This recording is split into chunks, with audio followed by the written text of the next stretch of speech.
بەناوی خوای بەخشندەی میهرەبان بینەران و بیسەرانی خۆشەویستی کەناڵی ئاسمانی پێیان لە هەرکوێ یەگەن سڵاوی خوای گەورەتان لێبێ. من ڕیاز کاکە مەحموود بە یارمەتی هاوکارانم ئەڵلقەیەکی نوێی بەرنامەی باسوخواستان پێشکەش دەکەم. لە باسوخواسی ئەمڕۆماندا باز لە گرنگی و کاریگەری دوعا لە ژیانی موسڵماناندا دەکەین.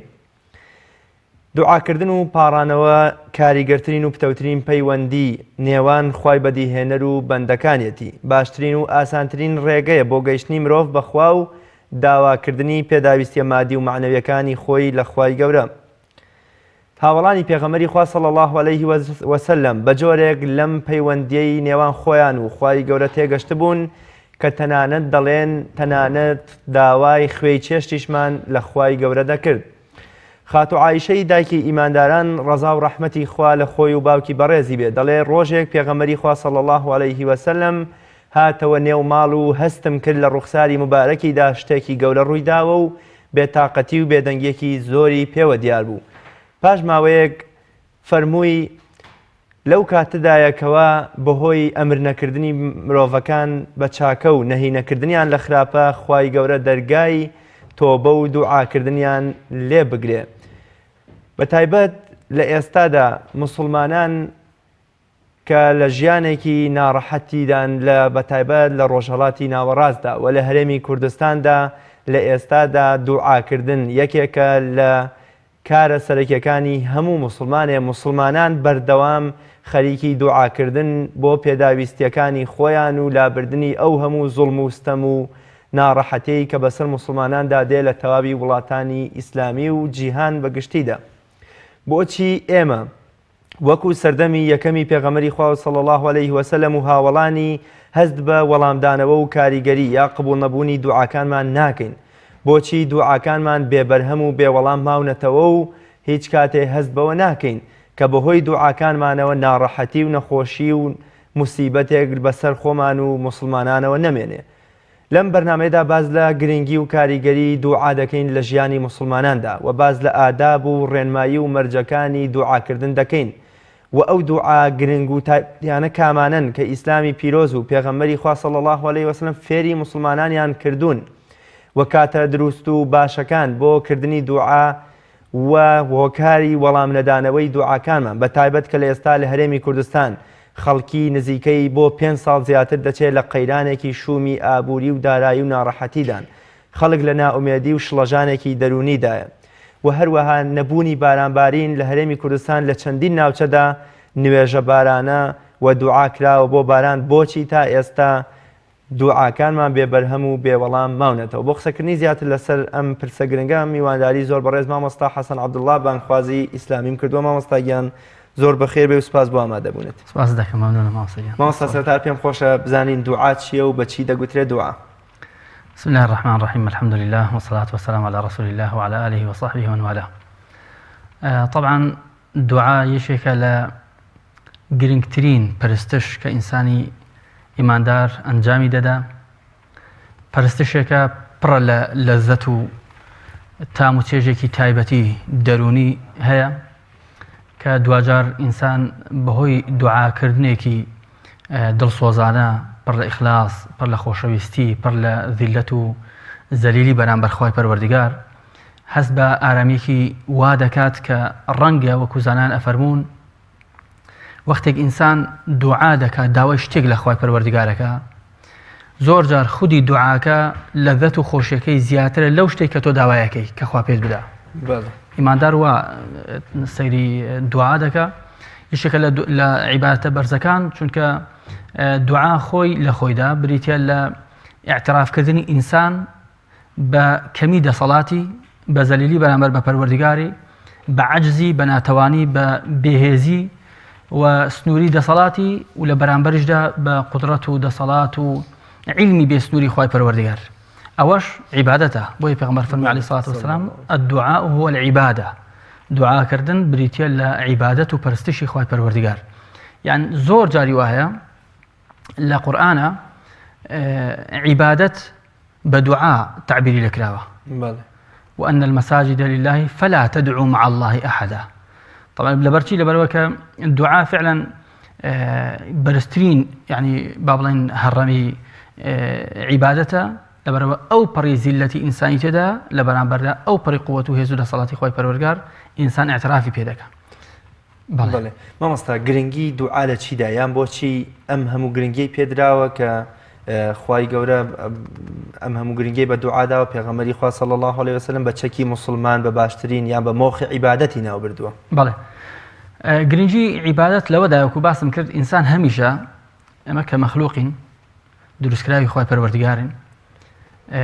هەمیشە پێویستیمان بە ڕەحم و فەضڵ و بەخشینی خوای پەروەردگارە. پێویستیمان بەوەیە کە خوا بمانپارێزێ، پێویستیمان بەوەیە کە خوای پەروەردگار نیعمەتمان پێ ببەخشێ، پێویستی هەرچی ئینسان داوایەکە لە خێر لە خۆشی تەمەنایەکە خۆزگەی خوازێ و بە ئومێدە لە لای خوای پەروەردگارە خوا دەیبەخشێ. ئەوەیشی کە ئینسان لێ ترسێ و ڕقی لێتی و حەزەری لێ ئەکا و حەز ناکات تووشی ببێ هەر خوایە جەل شەئنه و ئینسانە پارێزێ. کەواتە گرنگی دوعاکردن لەوەدایە ئینسان چەندە عیبادەت با بڵێن دوعا بکە ئەوەندە زیاتر نزیکە بێتەوە لە خوای پەروەردگار. ئەوانەی کە دوعا ناکەن لە خوا دوورن بۆیە دوعا ناکەن، ئەوانەیش کە زۆر دوعاکەن لە خوا نزیکن بۆیە زیاتر دوعاکەن. واتە لە خودی دوعاکردنە سەیرەکەی ئینسان طبعا هیچ یەکێ لە ئێمە عیزەتی نەفسی ڕێگەی پێنادا سەری شۆڕکە بەرامبەر بە هیچ کەسێک مەهماکان ئەو ئینسانە دەسەڵاتی باوڵێن جاهی منسەبی پارە و سامانی هێزی هەرچی هەیبێ حەز ناکە دەستیشی لە بەردەم پان کاتەوە چونکە بە زەلیلی خۆی دەبینێ. بەڵام لە خودی لەو کاتەدا کە دەست پان نەکاتەوە و سەری شۆڕەکە لە بەرامبەر خوای پەروەردگار ئەو پەڕی عیزەت هەست پێ ئەکا چونکە لە خوا نزیکە بێتەوە. فعلا ئینسان بە دوعاکردن لە خوای پەروەردگار نزیکە بێتەوە و خۆشەویستیش بە خوای پەروەردگار دەرەبڕێ. طبعا ئینسان لەوە دوو شت هەیە لێک جای کەینەوە باشە. دوعاکردن کەسی کە بە حەق خوای پەروەردگاری ناسی بێت کە دوعاکە مەبەستی لە دوعاکە ئەوەیە خوا لێ ڕازی بێت. اینجا مەبەستی ئەوەیە خوای پەروەردگار شتێکی پێ ببەخشێت. دوعاکردن بە مەبەستی ئەوەی خوایە من عیبادەت دەکەم، خوایە تۆ پێت خۆشە دوعا بکەم، پێت خۆشە لێت بپاڕێمەوە. ئەو دەنگە کە ئینسان دەری دەبڕێ وەکو دوعا و نزا و پارانەوە لە خوا خوای پەروەردگار پێی خۆشە بۆیە دوعاکەم خوایە. اینجا ئەوەیشی کە داوات لێ ئەەکەم دەمەوێت. دوو شتێک جیاوازن. زۆر جاری وایە دوعایەک ئینسان کە بیکە تەنها مەبەستمەوە بێ خوا پێم ببەخشێت، مەبەستمەوە نەبێ من یەکێک لە با بڵێن پەرستشەکان و یەکێک لە عیبادەتەکان جێبەجێ دەکەم، مەبەستمەوە نەبێ لە بیرم چێتەوە مەثەن ئەم جۆرە دوعایە چێژیشی نییە و بەرهەمیشی نییە. ئەو دوعای کە ئینسان ئەیکا بەس بۆ شتەکەی دەستکەوێت. بەڵام ئیمانداری ڕاستەقینە دوعاکە بۆی خوا لێی ڕازی بێت چونکە کە گەیشتە ڕەزامەندی خوا ئەوەندەی پێ دەبەخشێ کە ئینسانەکە بۆ خۆشی سەرسام بێت. ئیتر گرنگی دوعا لەوەدایە لە هەموو کاتێک ئینسان پێویستی بەخوایە، لە هەموو کاتێکی ئینسان ئەتوانێت دوعا بکە. پێویست بۆ ناکە ئینسان دەستنوێژی بێ مەثەلەن، پێویست بۆ ناکە ئینسان ڕووی لە واجب نی مەثەلەن ڕووی لە قیبلە ببێ، مەثەلەن لە هەر حاڵەتێک بێ لە ئینسان ئەتوانێت وەختێکە لە سەفەردایە دوعا بکە، لە بەیانێک کە هەڵدەستێ یەکەم شتێک لەبەرەوە دەزانێت پێویستی بە خوای پەروەردگارە بۆی لە شەڕ و ناخۆشی ئەم ڕۆژە بیپارێزێ، لە خێر و بەرەکەتی ئەم ڕۆژەش بەشی هەبێ دوعاکە. وەختێک کە دەخەوێ بە هەمان شێوە ئەزانێت لەو کات زۆر خەڵک بوو مەثەلەن کە خەوت بەڵام هەڵەستایەوە وانە کۆتایی ئەو خەوەی دوا لەحزەی ژیانی بووە مەثەلەن دوا قۆناغی ژیانی بووە وێ لەوێش دەزانێت کە دیسان پێویستی بە خوای پەروەردگار دوعاکە. ئیتر هەمیشە دوعاکە وەختێک کە خوای گەورە شتێکی پێبەخشیوە ئەزانێ خوای پەروەردگار بەهۆی گوناحی ئینسانەوە نیعمەتی لە ئینسان بڕیوە، دوعاکە لە خوای پەروەردگار ئەو نیعمەتەم لێ نەبڕیت. وەختێک کە نیەتی دوعاکە چونکە دەزانێت ئەوەی کە پێی دەبەخشی هەر خوای پەروەردگارە. ئیتر گەورەی دوعا لەوەدایە کە فعلا ئینسان عەبدایەتی هەر یەکێک لە ئێمە لە دوعادا خۆ دەبینێتەوە کە دوعا نەبوو معنەوەی ئینسان جۆرێک لە تەکەبوری هەیە بەرامبەر بە پەروەردگار نەعوذ بالله. وخوای پەروەردگاریش گرنگی بە هیچ کەسێک نەدا کە دوعا نەکا. خوا دەفەرمێ جل شأنه قل ما يعبأ بكم ربي لولا دعاؤكم. ئەگەر ئێوە دوعا و پارانەوەتان نەبێ نزاتان نەبێ لە خوا نەپاڕێنەوە خوا ئەو اعتیبارەتان بۆ دانانێ. ئەو نرخ و بەهایە کە ئینسان هەیەی نایمێنێ لەبەرەوە کە فعلا شتێکی زۆر گرنگ و گەورەی لە دەستداوە کە بریتە لە دوعاکردن. مامۆستا ئێمە چۆن دوعا بکەین واتە بەو شێوە دروستەی کە پێغەمبەری خوا صلی الله علیه وسلم لە ژیانی مبارەکی خۆیدا کردوویەتی و ئێمە و هاوڵانی خۆشی فێر کردووە یا با دروستتر و گونجاوتر بڵێن شێواز و ئاداب و مەرجەکانی دوعاکردن کامانە بۆی ئێمە بە جوانترین شێوە ئەم پەیامە ناخی خۆمان بگەێنینە دەسەڵاتی خوای گەورە یان بیگەێنین لای خوای گەورە. بەڵێ طبعا عیبادەت سەرجەمی عیبادەتەکان بە شێوەیەکی گشتی بەر لەوە ئینسان جەستەی بۆ بخاتە کار پێویستە ئاگای لە دڵەکەی بێ چونکە کە دڵ بێ ئاگا بوو جەستە هەرچەندە ماندووش ببێ بەڵام ڕەنگە نەتیجەی نەبێ. زۆر گرنگە ئینسان وەختی دوعا دەکات دڵی بە ئاگا بێ. پێغەمبەر دەفەرمێ عەلەیهی سەڵات وەسەلام إن الله لا يقبل دعاء من قلب غافل لاهٍ. خوای پەروەردگار دوعای قبول ناکە لە دڵێکی بێ ئاگا، دڵێکی سەرقاڵ بە شتێکی تر. زوبان دەجوڵێ کۆمەڵە شت دەرەبڕێ، کۆمەڵێک تعبیر و گزارش هەیە لە ئینسانە دەری دەبڕێ، بەڵام دڵی لە شوێنێکی ترە. چونکە یعنی گومانی تێدا نییە هەندێک کەس هەر لە گچکەیەوە هەندێک دوعای لەبەر کردووە ئێستایشی لەگەڵدا بێت دوای چەند ساڵ ئەم دوعانەکە لە بەرێتی زۆرجار لێبی ئاگایە زمانی لێ ڕاهاتووە دوعاکان دووبارە دەکاتەوە بەڵام حتا بە حرکاتیش تەماشاکەی سەیری لای ڕاستیەکە لای چەپی دەکا ئاگای لە دوعاکەی نییە. بەر لە هەموو شتێک ئینسان کە دوعا دەکا دڵەکە بە ئاگا بێ، هزری ئینسان فکری ئینسان لای دوعاکەی خۆی بێ بزانێت چ دەڵێ. چونکە ئەگەر ئینسان نەزانێ وەکو باسم کرد ڕەنگە ئەو زەلیلی و ئەو با بڵێن ئینکیسار و ئەو شکاوی خۆشی بەرامبەر بە خوای پەروەردگار پیشان نەدا بە زۆرێکی تر بێ. یەکەم خاڵ ئینسان دڵەکەی بە ئاگا بێت. پاشان دووەم خاڵ کە زۆر گرنگە ئینسان وەختی دوعا دەکا هەست بە کەم تەرخەمی خۆی بکە. یعنی زۆر جاری وا هەیە خەڵکانێکی زۆر دوعا دەکەن بەڵام کە دوعای جیران نابێ پەنا دەباتە بەرگلەیی سکاڵا. یعنی بۆ دوعام جیران نابێت. کە من ئەوانەی کە دوعا دەکەن و دوعایان جیران نابێ مراجعەیەکی خۆیان بکەنەوە بڵێن بۆیە دوعام جیران نابێت چونکە من کەسێک نیم کە شایستەی ئەو بم خوا دوعام قبوڵکە. دیارە من کەم و کورتێک لە مندا هەیە، ڕەنگە تەقسیرێک لە مندا هەبێ، ڕەنگە بەو جۆرە نەبم کە خوای پەروەردگار دەیەوێ. چونکە خوای پەروەردگار کاتێ وعدی داوە بەڵێنی داوە بەوەی کە دوعاکانمان جیرا دەکا لەو ئاەتە خۆی باسی ئەوە دەکات دەفەرمێ بە بەندەکانم وەڵامی من بدەنەوە. دەفەرمێ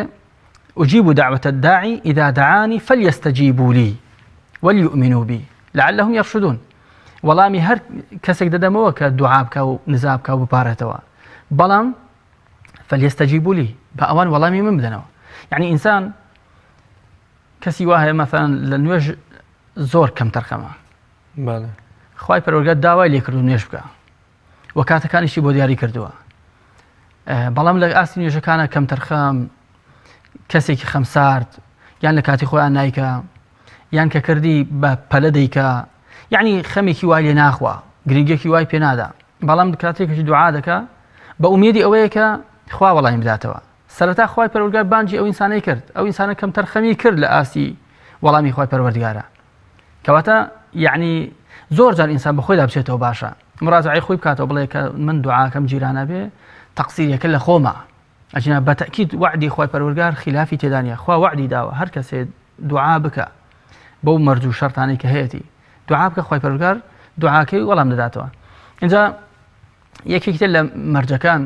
ئەوە باسی ئەومان کرد کە ئینسان وەڵامی خوای پەروەردگاری دابێتەوە لە عیبادەتەکانە چالاک بێ، ئینسانێک بێ فعلاً بەندایەتی خۆی بۆ خوای پەروەردگار یعنی پیشان دابێت، پیشانی دەرونی خۆی دابێت، پیشانی خۆی دابێت، پیشانی دەوروبەری خۆی دابێت، سەلماند بێتی کەسێکە ملکەسی فەرمانی خوایە. ئەو کاتە خوا یاسای بۆ دەگۆڕێ. سوێن بە خوای پەروەردگار. یا خوای پەروەردگار یاساش بۆ ئەو ئینسانە دەگۆڕێ، یاساش بۆ ئەو ئینسانە دەگۆڕێ کە بە ڕاستگۆیی بە خشوعەوە بە ترسەوە بە مەحەبەتەوە دوعا دەکاو لە خوا دەپارێتەوە لە کاتێکدا ڕاست گۆش بێت. اینجا پاشەوە ئینسان چەندە دەیەوێ وەڵامی بانگەوازی خوای پەروەردگار بداتەوە، چەندە دەیەوێت فەرمانەکانی خوای پەروەردگار جێبەجێ بکە، لە نەهیەکانیش خۆی دوورخاتەوە، لە حرامەکان خۆی دوورخاتەوە. بە هەمان شێوە دەبێت ئاگای لێ بێت سنووری خەڵک نەبەزێنێ، مافی خەڵک پێشێل نەکە، مافی خەڵک نەخوا. پێغەمبەرمان صلی الله علیه و سلم کاتێک کە سعدی کوڕی ئەبی وەقاس دەفەرمێ ئەی پێغەمبەری خوا سەڵات و سەلامی خوای لەسەر بێت چی بکەم بۆ ئەوەی خوای پەروەردگار دوعام قبولکە کەسێک بم مستەجاب الدعوە بم دوعام کرد خوای گەورە دوعام قبولکە پێغەمبەری خۆشەویستمان فەرمی صلی الله عليه وسلم یا سعد أطب مطعمك تكن مستجاب الدعوة ئەوەی کە دەیخۆی ئەو خواردنی کە دەیخۆی با پاک بێ با حەلال بێ خوای گەورە دوعاکەت قبول دەکات. فەرمودەیەکی تیژێ فەرمێ پیاوێک پۆشاکەکەی حرامە خواردنەکەی حرامە و دەسەر ئەڵێ یا خوایە خوایە خوات چۆن وەڵامی ئەم جۆرە دوعایە بالضبط ئەو کەسێک کە لە سەفەرایە ماندووە شەکەتە قژی ئاڵۆزە یعنی ناڕەحەت بووە زۆر پێویستی بە هاوکاریە هەر هاوەڕەکە یا رب بەڵام ومەلبەسه حرام ومەطعمه حرام ومەشربه حرام وغذي بالحرام جلوبەرگی هەر حرامە خواردنی هەر حرامە یعنی کەسابەتی حرامە پێشێلی مافی خەڵکی کردووە اینجا هاواری خواکە یا رب پێغەمبەر دەفەرمێ عەلەیهی سەڵات وسەلام فأنى يستجاب له ئەم جۆرە کەسە چۆن خوای گەورە وەڵامی بداتەوە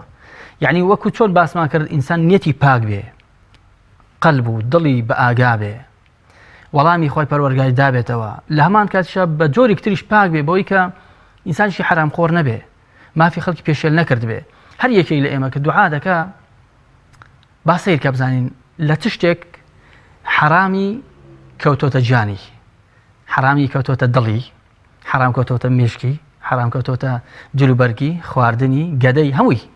چونکە جاری وایە ئینسانێک کەسابەتێکی حەلالی هەیە جلوبەرگەکەیشی تەماشاکەی ئەوەیە کە لەو کەسابەتە حەلالە پەیدا کردووە بەڵام خۆشەویستیەکی حرام لە نێو ناخ و دەرونیا هەیە علاقەیەکی ناشەرعی هەیە علاقەیەکی حرامی هەیە کە خوا حرامی کردووە ئەمەش جۆرێکە لە غوذیە بالحرام خۆ پەروەردەکردن یعنی با بڵێن خۆ بەهێزکردن بە حرام ئەمانە دەبنە سەبەبی ئەوە کە فعلا دوعای ئینسان گیرا نەبێت بۆیە ئەگەر ئێمە دەمانوێت دوعامان گیرا بێ دەبێ ئاگامان لێبێ یەکەم نیەتمان پاک بێ دڵمان پاک بێ پاشان کەسانێکی وابین کە فعلا ڕوومان بێ دوعا بکەین ئاخر خەڵک هەبووە زانانی وا هەبوون پیاوی خواناسی وا هەبووە زۆر دوعای کردووە بەڵام هەر دوعای ئەوەی کردو خوا لێم خۆش بە وتیان بۆ داوای شتێک ناکە یعنی بڵێ خوای ئەوەشم پێ بەخشە وتوێتی ڕووم نایە داوا بکەم بڵێ خوای ئەوم پێ بەخشی لەبەرەوە لەو ئاستەنیم داوای ئەوە بکەم اینجا وەکو باسیشم کرد ئینسان ئازاری خەڵک نەدا و مافی خەڵک پێشێل نەکە و ماڵی خەڵک نەخوا یعنی ئەو حاڵەتەش تەسیر و کاریگەری خۆی بێگومان هەیە زۆر باش مامۆستا زۆر جار کە تۆ لە بەردەم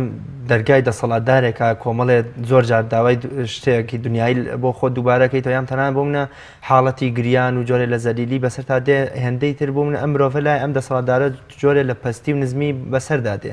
یا بۆ منە زۆر جار تۆ 4-5 جار ئەتوانی داوای شتێ لە کەسێ بکەی تەنانەت قسە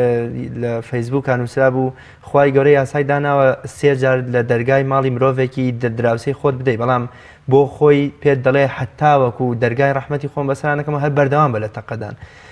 کەواتە ئەم جۆرە پەیوەندیەی نێوان مرۆڤەکان تۆ لە گریانت و لە زەلیلی دەربڕینت و لە چەند جارە دووبارەکردنەوەت و لە بەردەوام لە دەرگادانی خوای گەورە ئەمە زیاتر خۆشەویستی و پەیوەندیەکە پتەوتر ناکەواتە لە دوعایە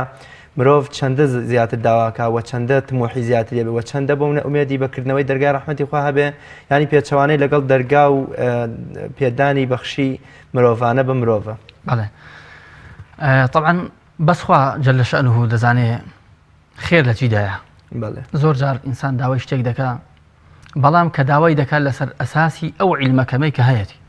لەسەر ئەساسی ئەو کەمبینیەی کە خۆی هەیەی چونکە ئێمە بینینمان بیستنمان زانینمان عقل بڕیمان هەموو شتێکی سنووردارە لەسەر ئەساسی ئەو سنوورەی کە ئینسان لە هەموو شتەکان هەیەی داوای شتێک دەکا وا دەبینی کە خێری تێدا بێ بەڵام لە بەرچاوی ئێمە وایە بەس خوا دەزانێت داخۆ خێری تێدا یان نا زۆر جار خوای پەروەردگار شتێک بە ئینسان نادەکە ئینسان داواشی لێ دەکا پێی نادات چونکە خێر نییە بەڵکو شەڕی تێدایە خوای پەروەردگار وا دەفەرمێ لە سوورەتی ئەلبەقەرە یعنی ئێوە زۆر جار حەستان لە شتێکە بەڵام شەڕی ئەوەی تێدایە زۆر جار ڕقتان لە شتێکە بەڵام خێری ئەوەی تێدایە والله يعلم وأنتم لا تعلمون ئینسان کاتێک دوعا دەکات مسلمان ئیماندار وەکو باسم کرد ئێمە دوعا نەکەین بۆ ئەوی خوای گەورە پێمان ببەخشێ و کۆتایی پێ بێت ئێمە دوعا بکەین لەبەرەوە دوعا عیبادەتە وەک دەڵێن شەیطان بە ئینسانی گوت بێشە لە ئینسانەکانی گوت چەند دوعا دەکەیت و وەڵام نادرێتەوە گوتی من هەر دوعا دەکەم چونکە دوعاکردن عیبادەتە تا دەمرم عیبادەتی خوای گەورە دەکەم وەڵام بدرێمەوە یان نەدرێمەوە چونکە هیچ گومانی تێدا نیە ئێمە یەقینمان هەیە متمانەی تەواومان هەیە بەخوای پەروەردگار بەوەی وەکو پێغەمبەرمان فەرمی عەلەیهی الصەلاة وەسەلام ما من مسلم يدعو بدعوة هر إيمان دارك دعاءك بك ليس فيها إثم ولا قطيعة رحم لو دعاء جناح تيانبه وبسراندني بيودي خزماتي تدانبه إلا خوي پروردگار والله مداداته بيش لو سيشتانا يعني وتا دعاءكي بخيري لولا لدنيا دا بوي والله مداداته بوي جوزي دكا بوي دينته دي اگر خيري دين ودنيا تدابه اي اگر اشتكى خيري دنيا او انسان تدابه بلام خيري ديني تدانبه خوي گور نايدا به انسانك خوشي بيت خيري دنيا تيايا حزي نفسي تيايا بس بشي دينك تيانيا واتا خوشيك تيايا بلام خيرك تدانيا چونکە خير و خوشي كخوا بيدا به انسان زور گرنگه انسان دائما داوا بك خواه خير و خوشي پێ بدەی قد انسان دعا نەکە بەتەنها خواه بس خوشیم پێ بدەی خۆشیەکان گرێ بدەین لە خێرەکەی ئەگەر خۆشیەک خێری تیا نەبوو خواه نامانەوێت جا ئەگەر ئەو مۆزوع بڵێن خۆشی تیا و بەس خێری تیا نەبوو خوای گەورە نایدا بە ئینسانێک کە خۆشی بوێت لێی دوور خاتەوە خۆشیەک ئینسان لە خێر دوور خاتەوە خوا نایدا بە ئینسان جایان ئەوەتە وەکو باسم کرد لە دنیادا پێ بەخشێت یان ئەوەتە خوای پەروەردگار ئەو دوعای ئەو ئینسان هەڵەگرێ بۆ قیامەتی لە قیامەت پادان شتێک کە ئینسان داوای شتێکی کردوێ لە دنیادا بەڵام بۆ قیامەت هەڵگیراوێ بێگومان بێ حیسابە یعنی قەرەبووکردنەوەکەی بێ ئەندازەیەکە لە تەسەووری ئینساندانە یان ئەوەتە ئەو ئینسان داوای خێرێک دەکا خوای پەروەردگار خێرێکی پێ نابەخشێ خۆشیێکی پێ نابەخشێ لە بەرامبەردا مصیبەتێکی لێ دەفع دەکا بەتایبەتی لە زەمەنی ئیبتیلا و تاقیکردنەوە زەمەنی ئێستا زەمەنی فتنە و بەڵا و ئاشوب کاتێک ئینسان داوای شتێک دەکا خوا پێت نابەخشێت دەبێت ئینسان دڵنیا بێ خوای گەورە لە ئاشوبێک لە ئاشوبەکان تۆی گرتوتەوە لێی دەفع کردووی ئیتر وەکو باسم کرد ئینسان هەندێک کەسەیە کە دوعا دەکا ئەگەر خوای پەروەردگار پێی بەخشێت ڕەنگە واز لە دوعاکردن بێنێ ڕەنگە ئەگەر ئەو ئینسانە مەثەڵەن داوای یەکێ لە ئاواتەکانی خۆی کردووە طبعاً هەڵەیە ئینسان ئاوا دنیا بە شوێنی بەدیهاتنی ئاواتی بزانێت قەت لە دنیادا ئینسان بە ئاواتی خۆی ناگا جای خەڵک لەوەدا تووشی یعنی کێشە و گرفت دێت ئەڵێ چەند دوعا دەکەم خۆ ئاواتەکەم نانێتە دی ئەسڵەن غەڵەت تێگەیشتن هەڵە تێگەیشتن دنیا شوێنی با بڵێن جێبەجێبوونی ئاواتەکان نییە دنیا شوێنی تاقیکردنەوەی حتا ئینسان بەوە بگات کە حەزی لێتی پێی بگا ڕۆژێک دادێ لێدا دەبڕێ دێکەواتە شوێنی جێبەجێبوونی ئاواتەکان نییە بۆی ئینسان دەبێت ئاگای لێبێ وەکو باسم کرد ئینسانی وایە دوعا دەکات دەڵێ خوایە پارەی زۆرم بدەیتێ پارەم بدەیتێ وەکو ئەو خەڵکە بس خوا دەزانێت ئەگەر پارە بدا بۆ ئینسانە ئەو ئینسانە یاخی دەبێ وانە ئین الئینسان لەیەطغا ئەن ڕآه استەغنا طبعی ئینسان وایە یاخی دەبێت طبعا ئیماندار وانە بەڵام ڕەنگە ئەوە کەسە وابێ بۆی خوای گەورە پێی نابەخشێ داوای شتێک دەکات ڕەنگە ئەو شتێک کە پێی بەخشێ خوای گەورە بەو ئینسانە بدات ببتە هۆکارێک بۆ ئەوی پەیوەندی خزماتی بپسڕێنێ تووشی طغیان ببێ تووشی تەکەبور ببێ یعنی خۆی لەبیر چێ مەغرور ببێ خوای گەورە پێی نابەخشێت بەڵام لە مقابلدا بێگومان هیچ دوعایەک نییە حتا یعنی زانان ئەفەرمون وەختێک کەسێک با بڵێن مسلمانیش نەبوو بێ لە هەندێک حاڵەتە کەسی کافریش خوای گەورە دوعاکەی وەڵامی دەداتەوە بەتایبەت مەثەڵەن کە مەزلوم بێت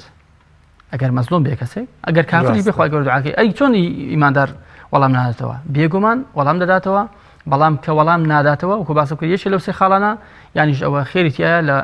نەبوونی وەڵامەکەدا زۆر باش مامۆستا زۆر جار تۆ لە تاعینبووندا لە تەنانەت بە لە سەردانی دکتۆردا لە کاروبارێکی دنیاییدا کەسێک دەکەیتە واستە و پردێک بۆ ئەوی بگەیتە دەسەڵاتدارێ بگەیتە دکتۆرێ بگەیتە تاعینبوون و معاشێک ئەتوانین بڵێن لە پەیوەندی دوعادا ئەم جۆرە لە واسیتە و کەسی سێم و پەیوەندی نێوان بۆونە بەندە و خوا بە هیچ جۆرە بوونی نییە و تەنانەت بە خودی پەیامبەرانیشەوە حتا کاک ناسری سوبحانی بە ڕەحمەت دوێ دەفەرمێ دوعا هێندە شتێکی عەقیدەیە خوای گەورە لە باسە ئەحکامەکانە کە وەیەسئەلونەکە عەنی الئەنفال و ئەهیلە و کۆمەڵێ شتی دیکە ڕاستەوخۆ بە خودی پێغەمبەر فەرمێ صلی الله علیه و سلم تۆ وەڵامیان بدەرە بەڵام کە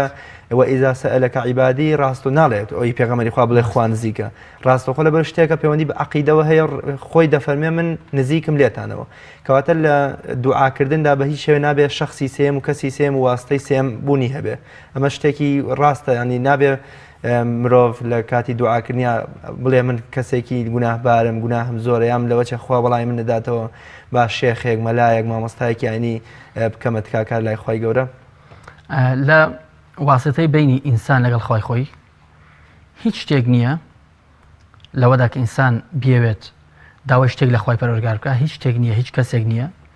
حتا مثلا مەگەر کەسێک کە زیندوو بێت داوای لێ دەکەی دوعات بۆ بکە ئەو مەوزوعێکی ترە، وەکوی ئیمامی عومەر و عەباس ئیمامی پێغەمبەر. بەڵێ ئەوە فعلا ئەوە هەیە. ئەینا دوای ئەوە واستە لە بینی ئینسان و خۆی پەروەردگارە نییە. فعلا خۆی پەروەردگار فەرمێتی ئوجیب دعوة الداعی، الداعی هەر کەسێک بێت کە دوعا دەکا بەدڵێکی ساغ و سافەوە، ئینسانێکی پاکە چاکە، سنوور نابەزێنێت، دوعا بکە خۆی گەورە وەڵامی دەدات، پێویست بۆ ناکە واستە هەبێت. ئەگەر واستە هەبێ لە بینی ئینسان لەگەڵ بڵێن بەندە لەگەڵ خۆی خۆیە، ئەگەر واستە هەبێ تەنها بریتە لە کردەوەی باشی ئینسان. ئەتوانێت ئینسان خۆی زیاتر نزیک خاتەوە لە خۆی پەروەردگار، خۆی شایستەتر بکە بەوەی کە خوا وەڵامی بداتەوە بە کردەوەی چاک. وابتغوا إليه الوسيلة، يعني کردەوەی چاک. مثلا ئینسان تەماشا بکەن لە قورئانە زۆر جار لە باسی پێغەمبەرانە کاتێک دوعایان کردووە، وەختێک دوعایان کردووە کە کارێکی باشیان ئەنجام داوە. وإذ يرفع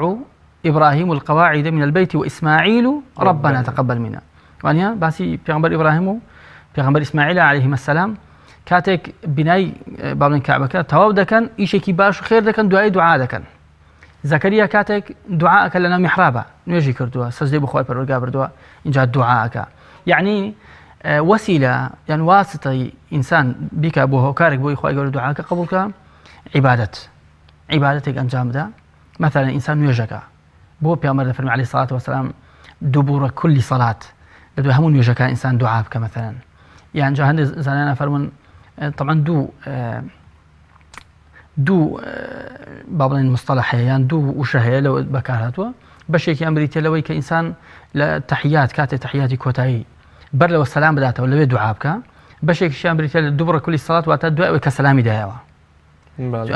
کارێکی باشی ئەنجام داوە، اینجا فرسەتە ئینسان دوعا بکە. قورئان خوێنێ ئینسان، قورئانێکی خوێن لەبەر خاتری خۆی پەروەردگار کە قورئانەکەی بڵێن کۆتایی پێهێنا، دوعا بکە ئینسان. سەدەقەیەکی کرد، کارێکی خێری ئەنجامدا، دوای کارە خێرەکە کە لەبەر خاتری خۆی گەورە کردوێتی ئینسان دوعا بکە. یعنی لە دوای کارە باشەکان ئینسان دوعا بکە، ڕەجای قبولبوونی ئەو دوعایە زۆرترە. بۆیش مەثەن تەماشا بکەن حتا لەناو خودی نوێژە کە پێغەمبەر فەرمی عەلەیهی سەڵات وەسەلام نزیکترین کاتی ئینسان لە پەروەردگارە لە کاتێکدایە کە لە سەجدەدایە. فأكثروا فيه الدعاء. مادام لە کاتی سەجدە بوون زۆر نزیکی لە پەروەردگار، واتە ڕەحمەتی خۆی پەروەردگار زیاتر لە تۆشە و نزیکە، کەواتە لەوێدا زیاتر دوعا بکە. یعنی ئینسان سەیرەکەی بەرامبەر هیچ کەسێک ئەو حەرەکەیە ناکە، ئەوەندە خۆی زەلیل ناکە، بەس بەرامبەر خوا جەل شەئنه شوێنی هەرە بەرزی سەری ناوچەوانی خۆی ئەخاتە سەرزەوی. ئەو پەڕی زەلیلی، ئەو پەڕی ئیعتراف بەوەی کە خوا من چیم ئەگەر تۆ ڕەحمەم پێ نەکەیت، من چیم ئەگەر فریام نەکەوی، من بەرەو کوێ بچم ئەگەر تۆ ڕزگارم نەکەی، چێ فریاد ڕەسی من بێ لەو خەموو ناخۆشانەی کە هەمە ئەگەر تۆ نەبی. لەو کاتەدا ئینسان دوعا بکە زۆر مهمە. زۆر باش مامۆستا،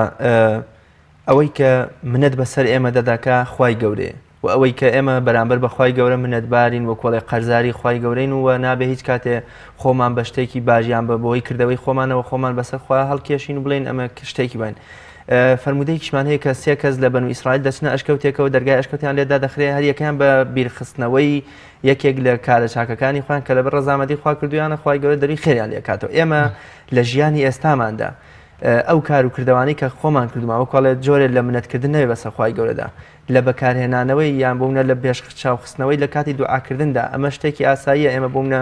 هەمان کردەوە کە کردومان لەبەر خاتی خوای گەورە بۆ ئەوەی خوای گەورە وەڵاممان بداتەوە، پێویستە یان بوونە شتێکی باشە ئەم کردەوەی خۆمان پێش چاو بخینەوە. گومان لەوەدانیە کە کردەوەی باشی ئینسان ڕەسیدی ئینسانە، و یعنی بنەمایشی زۆر گەورەیە بۆی ئینسان لە کاتێکدا کە تووشی نەهاتی دێ، تووشی نەهامەتی دێ، هی دنیا هی قیامەت، ئەو ڕەسیدە بەکار بێنێتەوە و بیکە بە هۆکارێک بۆی خوای پەروەردگار ڕزگاریکە. هەمیشە کاری چاک مایە ڕزگاری ئینسانە، کاری باش. هەر کەسێک کاری باش بکە لەبەر خاتری خوای پەروەردگار، فإن الله لا يضيع أجر المحسنين. خوای پەروەردگار کاتێک باسی قسە و چیرۆکی پێغەمبەر یوسف دەکات علی نبینا علیه الصلاة والسلام، چیرۆکە لە بیدایەتی تا بەرەو کۆتایی، لە کۆتاییە لە بەشێک لە ئاەتێکە ئەفەرمێت بەم جۆرە هەر کەسێک إنه من يتقي ويصبر فإن الله لا يضيع أجر المحسنين. هەر کەسێک تەقوای خوای پەروەردگار بکە و ئارام بگرێ، واتە چیرۆکەی یوسفتان بیست، بینیتان یوسف چی کرد، چەند تەقوای خوای پەروەردگاری کرد، چەند خۆی پاراست، چەندە داوایان لێ کرد سنووری خوا بەزێنێ بەڵام خۆی گرتەوە، چەندە داوایان لێ کرد ژیانی زیاتر پڕکە لە ڕەفاهیەت بەڵام ئەو سژنی هەڵبژارد، ئازاردانی هەڵبژارد، لێدانی هەڵبژارد، وانە ئەشکەنجەی دنیایی هەڵبژارد بەڵام بەلای گوناهان نەڕۆیی. هەر کەسێک وابێ ئەوەندە چاکەکار بێ، خۆی لە گوناهان بپارێزێ، سەبر و ئارامی هەبێ، بەسەر نەفسی خۆیان زاڵ بێ، خوای پەروەردگار ئەجر و پاداشتی چاکەکاران ون ناکە. کردەوە باشەکان کە لە بەرخاتی خوای پەروەردگار بە فریا ئینسان دێن.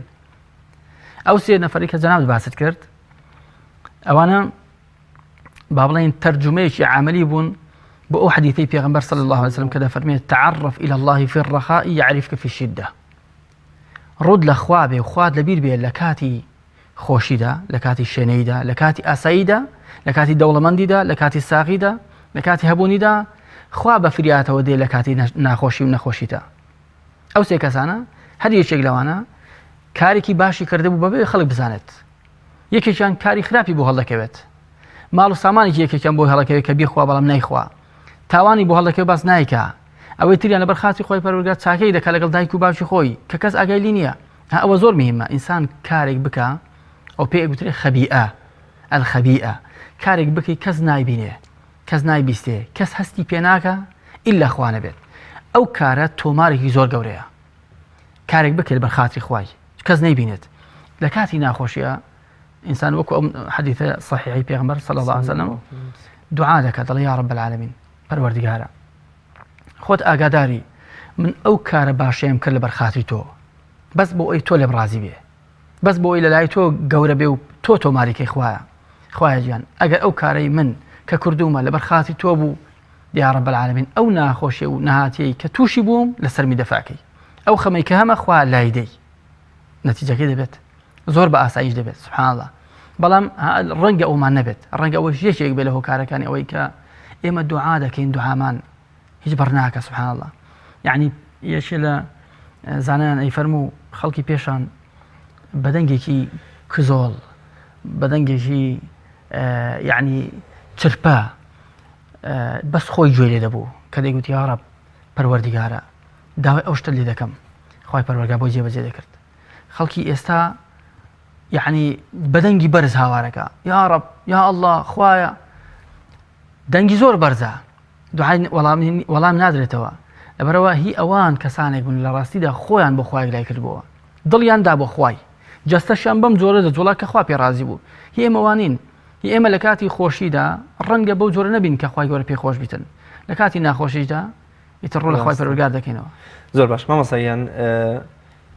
پێم خۆشە کۆتا بەشی بەرنامەکەم باز لەوە بکەین کە وەکو جەنابیش ئاماژەت پێ کرد لە ئێستادا هیچ بەرهەمێکی دوعاکانمان نابینین. ینی ئەم هەموو بەڵاو ناڕەحەتی و ناخۆشیە ڕووی لە وڵاتی مسلمانان کردووە، بە تایبەت لە وڵاتانی وەکو عێراق و سووریا و لیبیا و بۆرما و کۆمەڵی وڵاتی دیکە. مسلمانان بەردەوام خەریکی دوعاکردن، وە لە هەرێمی کوردستانیشە بوونی قەیرانێکی ناخۆش، ناڕەحەتی و نائارامیەکی دەرونی هەیە، خەڵک بەردەوام دوعا دەکە. مامۆستایانی ئاینی لە مینبەرەکان و بە ئامادەبوونی هەزارەها کەس کە دەستیان هەڵبڕیەوە بۆ بارگای خوایی دوعا دەکەن. وە لە ماوەی ڕابردووشدا نوێژە بارانە کە جۆرێکە لە دوعاکردن و دەربڕینی زەلیلی و لاوازی مرۆڤ بەرامبەر بە خوای گەورە ئەمەش جۆرێکی دیکەیە. بۆچی لە ئێستادا ئێمە هەست بە کاریگەریە وەڵام نەدانە و گیرانەبوونی دوعاکانمان دەکەین؟ نمونەشمان زۆرەکە لە سەردەمی پێغەمبەری خوا صلی الله عليه وسلم لەوەی لە جەنگی بەدردا و لەوەی ئەو کۆمەڵە خەڵکە دێن دەڵێن وشکە ساڵی و بێبارانی زۆری بۆ هێناوین، سەیرەکەی خێرا خوای گەورە وەڵامی یا ئیستیجابەی بۆ دوعاکەی پێغەمبەری خوا دەبێت صلی الله عليه وسلم. ئەمە پەیوەندی بە خودی ئێمەوە هەیە یا پەیوەندی بە خودی ژینگەکەوە هەیە کەوا ئێمە وەکو سەردەمی مەککە سەردەمی مەدینە ناتوانین دوعاکانمان بکەین یان شتێکی دیکە لەم پەیوەندیە بچڕاندووە کە لە نێوان ئێمە و خوای گەورەدا هەیە؟ بەڵێ، هەندێک جار مرۆڤێک یان با بڵێن زۆرینەی خەڵک لە نێو کۆمەڵگا کە بە ئاراستەی دەڕۆن ئاراستەی دوورکەوتنەوە لە خوای پەروەردگار، شەرعی خوای پەروەردگار ئیهمال دەکەن و گوێ بە فەرمانی خوای پەروەردگار نادەن، وەکو ئەوی کە لە سەرەتا جەنابەت ئاماژەت پێ کرد، فەرمان ناکەن بە چاکە، ڕێگری ناکەن لە خراپە، پشتیوانی چاکەکاران نابن، لەگەڵ کەسانی خراپەکارن پشتیوانی خراپەکاران بۆ چەسپاندنی خراپەیان ئەم جۆرە خەڵکە پێویستی بە جۆرێک لە وشیارکردنەوە هەیە چۆن خۆی پەروەردگار بەندەکانی خۆی وشیار و ئاگادارەکاتەوە کە ئێوە بەڕێیەکی هەڵەدا دەڕۆن کە ئێوە بە ئاراستەیەکی با بڵێن غەڵەتدا دەڕۆن بەوەی کە تووشی هەندێک لە ناخۆشیە هەندێک تاقیکردنەوەیان دەکات فلولا إذ جاءهم بأسنا تضرعوا دەبوایە کاتێک تووشی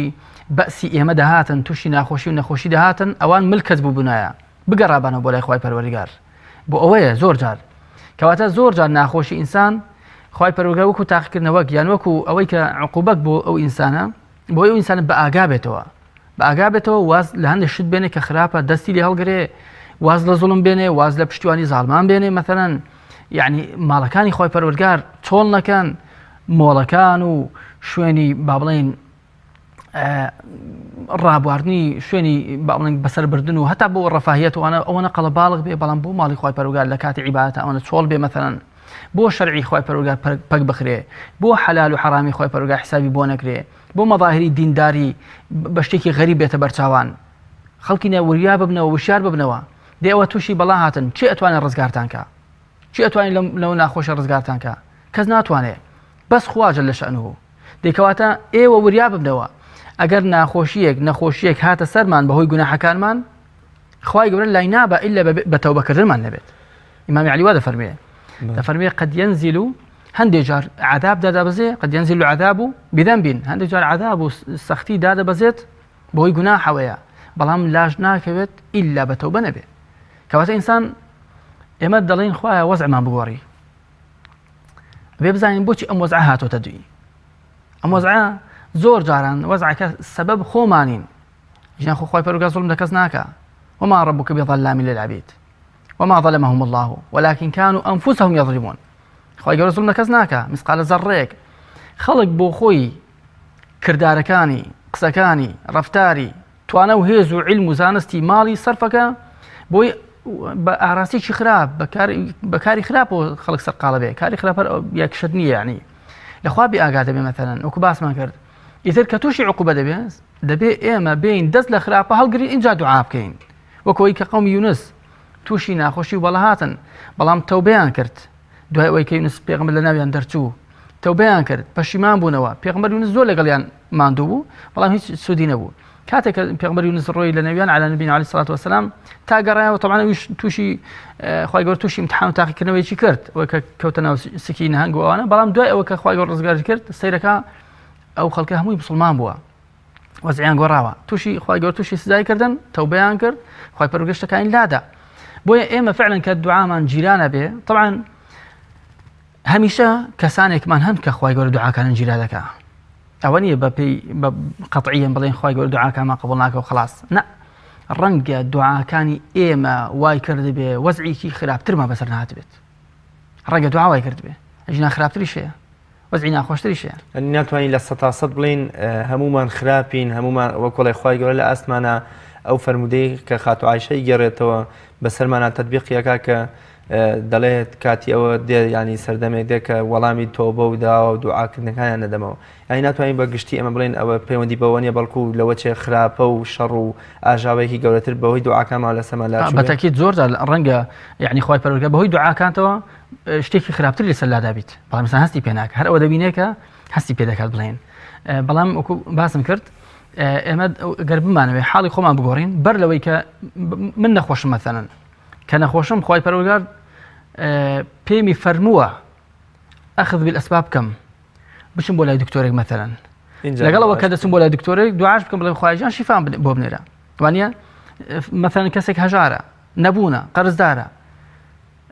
ئیسلام داوای لێ دەکا ئەو ئینسان بچێت بگەڕێت هەوڵی خۆی بدا کەسابەت بکە اینجا دوعا بکە بڵێ خوای قەرزەکەم لە سەلا بدەین پێغەمبەری خوش بۆ مەیدانی جەنگی بەدر باشترین بەڵگەیانی بالضبط هۆکارەکەی بەکارێنا اینجا لەو کاتەشە ئەوەندە دەست بە زەکاتەوە سەیدنا ئەبوبەکر فەرمێ خەریب و چەند جارێ عەباکەش لەسەر شان کەوتەتە خوارەوە بالضبط یعنی پێغەمبەر صلی الله علیه وسلم هیچ کاتێک دوعای نەکردووە لە کاتێکدا کە هیچی نەکرد بێت بەس دوعا بکە وانە ئێمەش حاڵمان وەزعمان بە جۆرێکە ئەوەی کە ئێستا تێداین ئەو نەکبەتیە مەثەن ئەوەی کە جەناب باس کرد ئەو قەیران و تەنگژە دارایی کە هەمانە ڕەنگە بەدەستی خۆمان توش کرد بێت بەرهەمی هەڵوێستی ئێمەی خەڵک بێ بە شێوەیەکی گشتی تووشی ئەو وەزعی ئێستا هاتین دەبێت لی پەشیمان بینەوە دەبێت دەستی لێ هەڵگرین دەبێت اعتراف بکەین کە هەڵە بووین خۆمان بگۆڕین خوای گەورەش بەسمان دەگۆڕێ إن الله لا يغير ما بقوم حتى يغيروا ما بأنفسهم بسبب خومان وتوشي هاتوين خوش ما نقولين دعاء بكم رخوة لا يدي هذا بيخو تأثير كله خومان اعتراف كين بوي كهلا بوين إنجا اشتيك ترجوك باسم كر خلق يعني براسي حقي خوي نادى بدعاء دعاء فرقي هي حتى لقى خدي يشكر نكش دعاء فرقي هي لقى خدي زكاة دان وصدقة كرنوانا دعاء كروزانا ويدوي دعاء جوري لتوانا ويدوي إنسان أو بريز زليلي برامبر بخواي برجع نشام داد يعني أوندي إيما خمان ببنت بارزانين لبرامبر كسيك برامبر ده صلاتك لبرامبر ده صلاة دارك لبرامبر دولة من ده لبرامبر كسيك شاكيك مالك لك أونده خمان ببنت بار نازاني برامبر خواي برجع كهرتي نعمة همان به هرتي همان به خوايا أو كإيما همان وشانزي بيكين خوانا ريتي وما بكم من نعمة فمن الله بلام أو يعني من البارية أو قرزبارية برامبر خواي برجع حسبنا كين أجينا إنسان چۆن کەسێک لەخوا بپارێتەوە بەگریانەوە بەو پەڕی زەلیلیەوە لەخوا بپارێتەوە والله وەکو سەرتا باسم خوا یاسای بۆ دەگۆڕێت ئەنە کاتی خۆی کە پێغەمبەر یعقوب علی نەبینا عەلەیهی سەڵات وەسەلام کاتێک یوسفی لێ دابڕابوو زۆر خەمی خوارد زۆر ناڕەحەت بوو خەم و پەژارە ڕۆژ بە ڕۆژ زیاتر دەبوو پیر بوو طبعاً توانای کەمتر بوو بینینی نەمابوو دوعای کە ڕۆژ گیان یا رب العالمین ئەی پەروەردگارە ئایا ڕەحم بە حاڵم ناکەی ڕەحم بە غوربەتیم ناکەی ڕەحم بە بێهێزیم ناکەی ڕەحم بە پیریم ناکەی ڕەحم بە بێکەسیم ناکەی خوایە زۆر دەڵێت دوعای کرد و دەپاڕایە وەک دەگریا خوای پەروەردگار وحی بۆ نارد فەرمووی سوێن بە عیززەت و جەلالی خۆم ئەگەر یوسف مردبێتیش بۆتی زیندوو دەکەمەوە لەبەر ئەوە ئینسان ئەو پەڕی زەلیلی بەرامبەر خوای گەورە نیشان بدات یعنی پێغەمبەر عەلەیهی سەڵات وەسەلام فەرمووی هەر یەکێک لە ئێوە یستەجاب لأحدکم ما لم يستعجل هەر یەکێک لە ئێوە کە دوعا دەکا مادەم پەلە ناکە خوا وەڵامی دەداتەوە وتەی یا رسول الله وما الاستعجال پەلەکردن چۆنە فەرمووی دەڵێت يقول قد دعوت فلم يستجب لي هەر دوعا دەکەم وەڵام نەدرامەوە نا پێغەمبەر دەفەرمێ عەلەیهی سەڵات وەسەلام ئەلحوا في الدعاء دووبارەی کردەوە یعنی پێغەمبەری خوا عەلەیهی سەڵات وەسەلام کە دوعای دەکرد جاری وهەبوو سێ جار وشێکی دووبارە دەکردەوە خدایە لێم خۆش بیت خدایە لێم خۆش بیت خدایە لێم خۆش بیت چونکە جاری یەکەم ڕەنگە من کە دەڵێم خوا لێم خۆش بی هەست نەکەم چ دەڵێم جاری دوم بزانم يعني چ دەڵێم جاری سێم چاکتر تێ دەگەم خدایە لێم خۆش بە یعنی من گونەحبارم بۆیە دڵم خوا لێم خۆش بە وانە تێ بگەم بۆچی ئەم دوعایە دەکەم لە نەتیجە ئینتر خوای پەروەردگار بێگومان وەڵام دەداتەوە بەس وەکو باسم کرد ئینسان کە تووشی میحنەت و ناخۆشی دێت میحنەت و ناخۆشیەکان دوو بەشن بەشێک عقوبەیە بەشێکیش وەبیرهێنانەوەی ئینسانە ئومێد دەکەم ئەو تەنگژە و ناخۆشانەی ئێمە تووشی بووین عقوبە نەبێت ئاگادارکردنەوە بێت تەنبیه بێ بە ئاگاهێنانەوەمان بێ و بە ئومێدی ئەوەش کە ئەو تەنگژە و ناخۆشیان کە دێتە ڕێگامان زیاتر وشیارمان کاتەوە بەوەی کە هەر ڕێگەیەک بگرین مادەم ڕێگەیەکە پێچەوانەی شەرعی خوای پەروەردگار بێ جگە لە خەم جگە لە ناخۆشی جگە لە قەیران جگە لە نەکبەتی زیاتر هیچی دیکەمان بەدەست نایێت ئەوەی کە ڕزگارمانەکە بەس ئەوەیە پەنا بخوا بەرین کاتێک ئەو سێ سەحابیەی كاتك وضاقت خواهي قولوا لسورة التوبة باسيانا كافرمي وضاقت عليهم الأرض بما رحبت زويان لتنقبوا يوها زوي بو فراوان يخوي لأن تنقبوا بو يوها جيان ينتواو تنقبوا بو كيني بابلين فرجو كرانوي درقادي برويان دا كاتك كاتي التوبة أكن كاتك خواهي برقا وصفيانا كافرمي وظنوا أن لا ملجأ من الله إلا إليه كاتك يقينيان بو ناتوان لدى سخوار بکەن إلا أوا يعني ناتوان ڕزگاریان بێ لە عقوبە و سزای خوای گەورە إلا بەوە نەبێ کە بگەڕێنەوە بۆ لای خوای هەر کاتێک ئێمەش زانیمان دڵنیا بووین فعلا دەرچەی ڕزگاربوون و با بڵێن کۆتایی هاتنی ناخۆشیەکانمان ئەوە بێ کە بگەڕێنەوە بۆ لای خوا ئەو یەقینەمان بۆ دروست بوو والله خوای پەروەردگار ڕزگارمان دەکات زۆر باش مامۆستایان کۆتا قسە و سەرنجە شتێک نەمان وت بێ یان پێویست بکە جەناب داماژەی پێک بێ لەبەرەوەی کاتی بەرنامەکەم زۆر کەمی ماوە بەڵێ دەستخۆش بێ دوعا چێژێکی تایبەتی هەیە وەکو باسم کرد بە تایبەت دوعایە کە کەس هەستی پێ ناکات کە دوعای سولوتی ئەخیرە سێشی کۆتایی شەو زۆر کاتێکی گرنگە بۆ ئینسان دوعا بکات ئەوەی لە ناخیدا هەیە حتا شتی بچووکیش بێت على پیغمبر موسی گوتی یا رب العالمین من زۆر شت هەیە داوا ناکەم خواهی پروردگار وحی بۆ نار فەرمووی هەتا علەفی حیوانەکەشت ئاژەڵەکەشت دوور لە ڕووی جەنابەت حاشاکم هەتا علەفی حیوانەکەشت لە من داوا بکە هەموو شتێک ئینسان باس کە یعنی چی لە ناخێو ئینساندا هەیە با لە دڵەوە دەربێ چاویش بە فرمێسک بێ دوعا بکات ئەو کاتە زۆر گرنگە چونکە خواهی پەروەردگار کە باسی کاتی شەوەکە شەو نوێژ ئەو کاتانە فەرمی ئینە ناشئەتە اللەیلی هي أشد وطئا وأقوى مقيلا أو كاتك إنسان الله ستولى نوشوا أشد وطئا لا مو كات زياتر دروني إنسان لقل دروي إنسان يعني قلب وقالب إنسان زياتر بيك وبيوستن وأقوى مقيلا قسكانج لا مو كات زياتر راسر سبحان الله يعني كاتك إنسان كدعاء كوقتي كخلق ديبيني وأنا رنق الراس جوبه لوقتي كدل إخوايا أو ناخوش من السلاب دي بلام راس جوي أو إنسانة لنیوەی شەوە کە کەس ئاگای لێ نییە مناڵەکانیشی خەوتون زۆر زیاترە ڕازگۆیەکەی زۆرترە زەلیلەکەشی بێگومان زیاتر لە هەموو کاتێک با ئیتر ئەمە چێژ وەرگرین شەیطان ئەفەرمێ شێخ حەسەنی بەسری ئەفەرمێ شەیطان وا لە ئینسان دەکا بێئومێدی بکات پێی دەڵێت هەر دوعا دەکەیت بەڵام دوعاکەت گیرا نەبوو گیرا نابێت تا وا لە ئینسان دێت ئینسان یعنی تووشی مەیوسی بێت بەڵێ خەڵاس هیچ کە نایکەم هیچ دوعا ناکەم شەیطان ئەوەی دەوێت شێخ حەسەنی بەسری ئەفەرمێ شەیطان ئەوەی دەوێت ئینسان تووشی مەلەل ببێ تووشی مەیوسی ببێ بڵێ خەڵاس دوعا ناکەم وەڕاز بووم نابێ ئینسان وەڕاز بێت حتا لەسەر مەرجیش بێتن ئینسان بە دوعایەک کۆتایی بە ژیانی بێت زۆر لەوە گرنگترە خوای گەورە شتێک بە تەکید یعنی خوای پەروەردگار داوای ئینسان ڕەت ناکاتەوە زۆر سپاس دەکەم خی گەورە پاداشی و خێر بدات مامۆستاگیان زۆر بە چێژ و بەرنامەکە سپاس بۆ پەیوە جوانەکانیشە بینەرانی بەڕێز و خۆشەویست زۆر سپاس بۆ ئێوەی عەزیزیش تا بەیگەشتنەوەی تر بەخوای گەورە مێرەبانتان ئەسپێرم خواتان لەگەڵ